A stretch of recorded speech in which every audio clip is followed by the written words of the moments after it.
दोस्तों कैसे हैं आप लोग? दोस्तों देखिए जब हम कोई प्रॉपर्टी खरीदते हैं तो उसे या तो अपने नाम से खरीदते हैं या फिर कई बार लोग अपनी पत्नी के नाम से भी प्रॉपर्टी खरीदते हैं।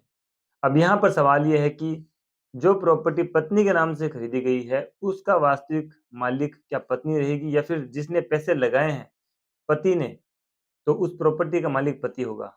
कौन होगा उस प्रॉपर्टी का मालिक? हाई कोर्ट ने इस मामले में एक केस के संबंध में हवाला देते हुए इस सवाल को जो है काफ़ी हद तक क्लियर कर दिया है। उसी को इस वीडियो के ज़रिए समझाने की कोशिश करूँगा दोस्तों। फटाफट अगर आप हमारे चैनल पे नए हैं तो सब्सक्राइब कर लीजिए और वीडियो को अंत तक ज़रूर देखिएगा।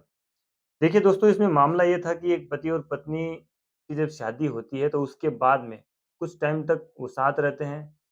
उसके बाद पत्नी के द्वारा ये आरोप लगाए जाते हैं कि मुझे सास-ससुर और पति के द्वारा दहेज के लिए तंग परेशान किया गया, मुझे ताने मारे गए। पत्नी एक शिकायत डालती है पुलिस थाने में और डोमेस्टिक वायलेंस का केस करती है। उसके बाद पत्नी आगे बताती है कि पति की एक सरकारी जॉब है, सरकारी जॉब से उसको 1,30,000 रुपए की सैलरी मिलती है।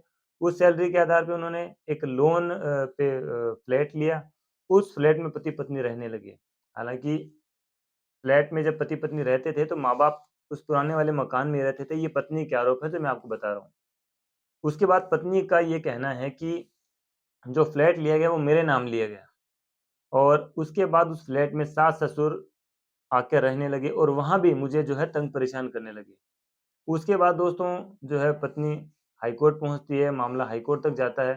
तो वहाँ पर क्या होता है कि यहाँ पे 2 मसले हैं। सबसे पहले तो जो पत्नी के द्वारा 498 का केस किया गया पति के खिलाफ और दूसरा ये है कि पत्नी के द्वारा पति को उस फ्लैट से बेदखल करने के लिए भी एक याचिका लगाई गई जिसमें कि पत्नी ने कहा कि ये फ्लैट मेरे नाम है। अब आप इस बात को समझते जाइए कि कौन फ्लैट का मालिक होगा।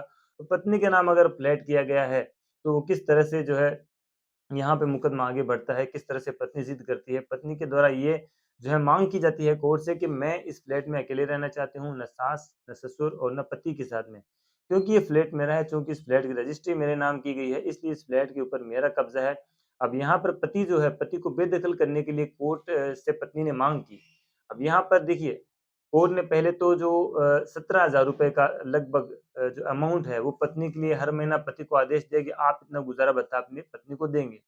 चलिए वो पत्नी है उसको गुज़ारा भत्ता देना है, ये एक बात समझ में आती है, ये बहुत अच्छा फैसला था। लेकिन इससे भी अच्छा फैसला कोर्ट ने ये दिया कि कोर्ट ने कहा कि जो फ्लैट है वो पति की कमाई से लिया गया है, वो पत्नी की कमाई से नहीं लिया गया है, पत्नी के नाम से उस फ्लैट को खरीदा गया है।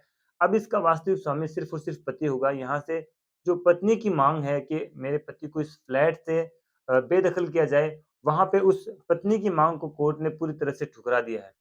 तो दोस्तों अगर पति अपने इनकम के जो है सोर्स के द्वारा पत्नी के नाम पे कोई फ्लैट लेता है या पत्नी के नाम से कोई अचल संपत्ति खरीदता है, तो याद रखिए यहाँ पे वास्तविक स्वामी पत्नी नहीं होगी। भले ही उसके नाम जो है फ्लैट है, भले ही रजिस्ट्री आप उसके नाम करा दें, म्यूटेशन उसके नाम ही क्यों ना बोल रहा हो, लेकिन यहाँ पे जो वास्तविक स्वामी है, वो वही व्यक्ति होगा जिसने अपने स्वयं की इनकम से जो है इस फ्लैट को खरीदा है या इस अचल संपत्ति को खरीदा है।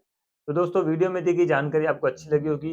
वीडियो को लाइक करें, शेयर करें। आज के लिए इस वीडियो में इतना ही। मिलते हैं अगले किसी इन्फॉर्मेटिव वीडियो में।